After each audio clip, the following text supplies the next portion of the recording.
ang Chamberlain, hindi talaga totally line, kundi binansag sa kanya kasi nga, non-stop yung pananalo. At kahit yung hindi mo inaasahang mananalo, kunya mga 800 na lang ang speedan, talaga nauwi sila kahit naulan, na bagyo. Talaga mahirap akong talunin sa pooling kasi bakit? Alam ko kasi yung kalibre o kalidad ng ibon ko.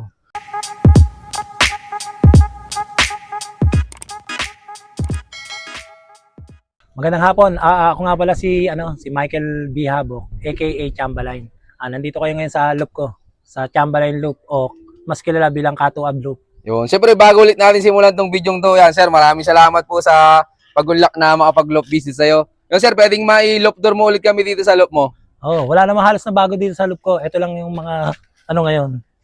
Ayan, yung mga, pinampupuling natin yan dito sa side na to. Mga nakabukod. Itong Ayun. ibon na to, nakailang pangalan ng pooling yan? Hindi ko na mabilang kasi pag sinabi kong multiple, more than 10, more than 20. Ito, matagal na rin to halos lahat ng club. May mga pigeon ID yung mga yan. Yan mga yan. Ito pinaka-paborito ko kasi yung pinaka-angkan yan sa mga kauna-una kong ibon. Anak kasi ni Kidlat yan. Ito naman yung pan race champion. Ko na halos ginagamit to kasi sa South. Saan club nanalo, sir? Yung dating previous ko EPRL pero ito ginamit ko sa SL kasi naka-SL siya.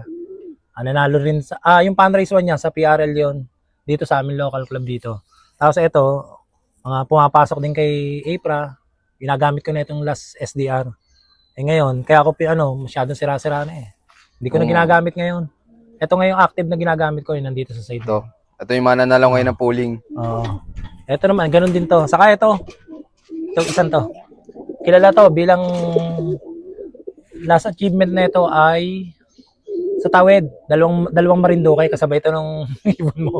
Ang problema lang, nag-cut off yung pala puro mga 2.1 lang ang mga nag-clock. Kung pala ito nilabang ko, baka may pag-asa Ito mga kalapatid. Kaso hindi siya nakapasok talaga kaya ako natatalo na ito ayaw pumasok. Pero nakailang panalo ng pooling yan? Medyo marami na rin kasi nung summer niya, medyo nalasari sa pooling sa iba't ibang halos club na nilalaroan ko. Kaya yung mga pampuling ko dito, more or less, hindi nababa ng mga 10 to 20 times. Basta sinabi kong multiple, wala na, hindi mo na halos mabilang. Kaya ganon. Tapos sir, pwedeng malaman saan ka palang club na laro ngayon? Ang actual kong club ngayon na nilalaroan kasi mas convenient sa akin yung mga club na to. Kay SL, shoutout kay Sir Leo Reyes, kay Mau Amarante. At kay Ipra naman, kay Master Adrian at kay Ma'am Dayan ng Ipra. Tapos kay Ate Teens, saka kay Makoy Sanggalang ng MRPC. Sila yung medyo madali-dali sa akin pagloadan Kasi nga marami akong ginagawa ngayon, medyo busy sa aking trabaho. Ito mga kalapatid Ito, mga 11 generation na ng Chamberlain to. Yun. Tapos sir, pwedeng malaman pala, siyempre, hindi alam pa ng mga iba nating viewers anong baseline ng inyong Chamberlain? Ang Chamberlain ko, ang declared ko kasi, anong origin na, baseline na sinasabi mo. Yan yung 8 lines, mix ko na infused.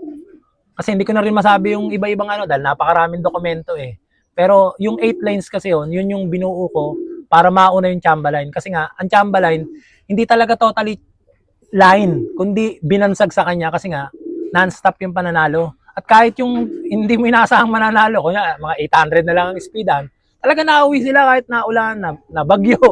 Ito nga, sa maniwala hindi ka, itong pan race na to, ilang beses nanalo sana sa pooling to. Nabagyo na 10 minuto yung naronda pa to. Naka-video call yun sa mga kumpare ko. Sabi, pare, tingnan mo naman ibon natin nilaban. Paano mananalo yan? Bitin pa May sabi ko, ewan ko. Sabi ko wala tayong magagawa. Mananalo lang tayo pag nag-sticker, nag-chat. Yun talaga yung ng pagpupuling. Dito sa atin, tawag dito, marami ang maaaring hindi maniwala, magagalit sa akin, at sasabihin sobra tayong yabang. Yung lahi ko kasi, medyo kabisado ko. Kaya pagdating ng pooling dito, halimbawa, alam ko ang South, bawat area kasi dyan, alam ko na kung paano sila dadating kahit may medyo hard race. Kasi ito mga to, ang ibong ko kasi, nagbi-maintain niya ng 1-1. 1-1, malas-malas na yung 1,000. Hindi siya totally lagi nagwa 1-2, kagaya ng ibang magagaling dyan, na puro 1-2 ang speedan. Sila hindi, 1,000 lang. Yun nga lang, ang kaibahan ng pagpupuling ko.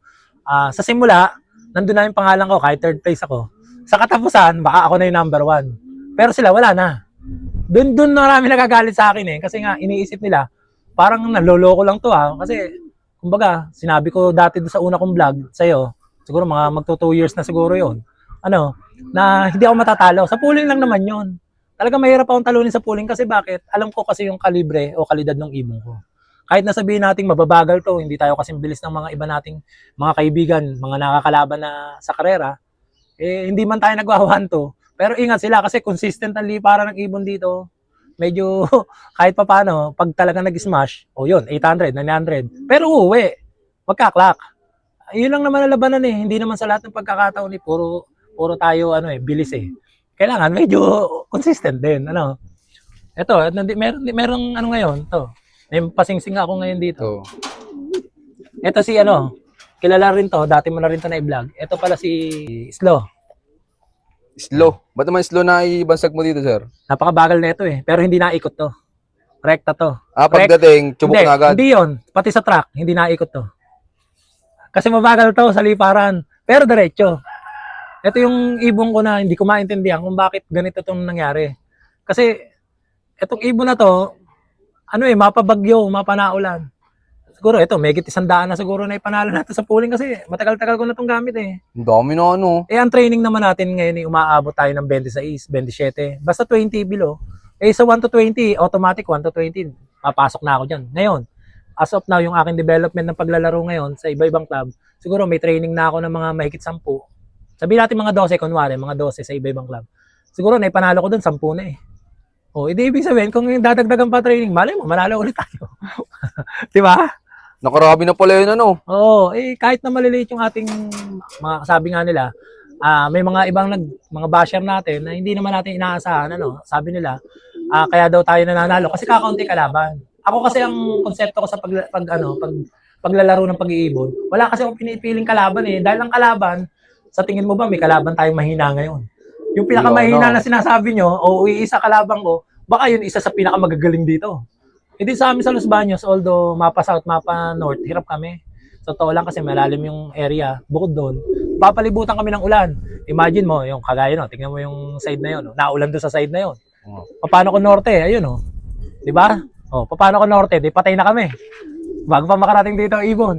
Hindi naman, ang mga ibon dito sa Los Baños, bibihira naman yung nadaan ng talim talaga. Kalimitan, namamaybay talaga ibon. Siyempre, inaaral din naman natin yan. Kumbaga dito kayo sa Los Baños, namamartida pa Hindi namamartida, talagang ape. Ape talaga. Kaya nga sabi ko nga, kung yung iba na sa tingin sa atin, madali manalo dito sa Los Baños, subukan nyo maglaro sa Los Baños. Kasi dito, yung pinakamahina na sinasabi nyo, sa tingin ko, magaling yun Wala namang mahina, hindi naman sa pinagmamalaki ko Los Baños, Kahit saan ka naman magpuntang part ng lugar, may mga kanya-kanyang kahinaan yung lugar na yun para sa ibon. Pero walang mag-iibon ngayon, lalo na gawa ng social media, na hindi magaling. Kasi lahat ng technique na alam na nila Yun, yung mga i-discuss natin mamaya, paano kayo matutulungan. Tapos sir, anong ginawa mo naman na strategy, di ba? Siyempre, gawa sa location nyo, medyo pahirapan dito. Anong ginawa mo namang diskarte para kahit pahirapan ang pauwian dito sa Los Baños, nakakapanalo ka? Ang number 1 strategy kong ginagawa, inaaral yung lugar. Halimbawa, ang lugar natin, kunyari sa South. Kasi sa South, more on South talaga yung matitibay kong ibon. Kasi sa South, kahit anong patakan dyan, kabisado ko.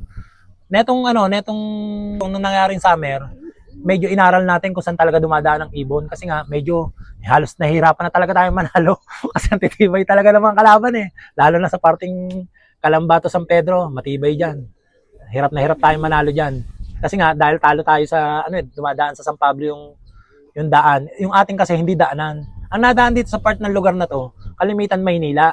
Wala naman tayong club na papuntang Maynila. Kaya kumbaga, api tayo, Doon kasi nadaan sa may taas na yon. Ang ginagawa ko, inaaral ko yung base sa air distance, yung lugar na, nadadaanan talaga ng ibon. Kagaya ng manggigilid muna sa Banahaw, kasi dito papunta dito Pangalawa, yung lusutan dito sa San Pablo. Kasi ang San Pablo, yun yung patamaan namin dito. Lalo na't ang San Pablo, isa sa magagaling sa South yan. Kaya yun yung aking isang pinag-aaralan. Pangalawa, yung kung saan ang toss. Kumbaga, halimbawa, 60 kilometers, pag Bilao, nasa 60 kilometers yan.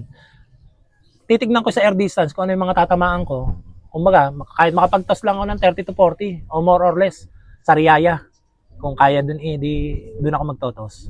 Para hindi naman mahirapan yung ibon. Siyempre, pag natanaw nila yung Sariaya, may pag-asa na. Na siyempre, dahil nga ang first tossing natin, kalimitan, San Pablo eh. San Pablo, medyo alam na alam ng ibon natin yan. Lalo na yung mga veterans na ibon natin. Totoo ngayon, hindi na tayo nag-iipit. Dati nag-iipit tayo ng ibon eh. Ngayon, laban na rin. kaya nagkakaubos na kasi wala na eh. Wala na tayong choice. Kundi isa kayo mga veterans natin. Yon, shoutout sa inyo lahat mga kalapatids. Maraming salamat sa solid yung suporta. At syempre, bago ulit matapos tong video to, meron ulit tayong pa-shoutout.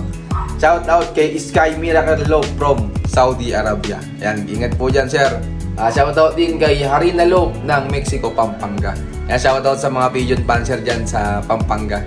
Pasensya na kayo, hindi tayo makakapag-love visit sa Pampanga. Medyo may kalayuan eh. Pero soon, makakapasyal din tayo sa Pampanga. Kaya mga magagaling na pigeon panser dyan sa Pampanga, maghanda na kayo. Shoutout din kay Jasmine Love ng San Jose, Bulacan. So yun, maraming salamat sa patuloy yung suporta mga kalapatid. Sa mga gusto pa palang magpa-shoutout dyan, mag-comment lang kayo sa baba. At syempre, share na rin yung napanood yung video at abangan nyo yung part 2. So yun, keep watching and God bless you all. Thank you.